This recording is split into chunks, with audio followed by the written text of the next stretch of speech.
Hello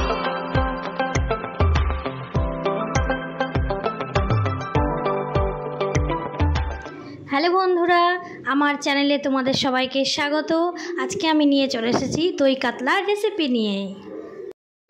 দেখো, আমি নিয়েছি কাজু, পোস্ত আর মৌরি, তিনটেকে একসাথে পেস্ট করব। তার মধ্যে নিয়ে নিলাম কিছু কাঁচা লঙ্কা।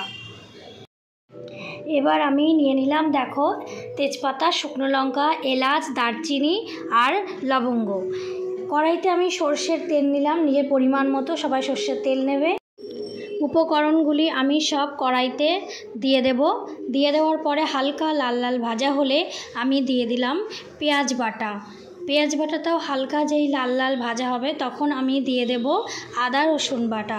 আদা রসুন বাটা দেওয়ার পরে ভালো করে পেঁয়াজটা কষিয়ে নেব। কষিয়ে নেওয়ার পর আমি যেই পোস্ত কাজু দিয়ে পেস্ট করেছিলাম সেই পেস্টটা ঢেলে দেবো কড়াইতে।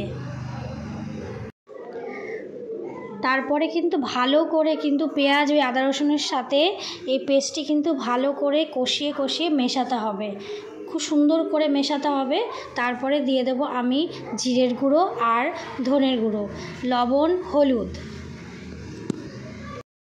এই মশলাটিও কিন্তু ভালো করে কষাতে হবে, যতক্ষণ না তেল ছাড়ছে ততক্ষণ মশলাটিকে কষতে থাকতে হবে। তারপরে আমি দইয়ের একটা পেস্ট করেছিলাম, শুধু দইটাকে ফেটিয়ে রেখেছিলাম, সেই দইটা আমি ঢেলে দিলাম। দইটাকেও মশলার সাথে ভালো করে কষিয়ে নিতে হবে যতক্ষণ না কড়াইতে তেল ছাড়ছে।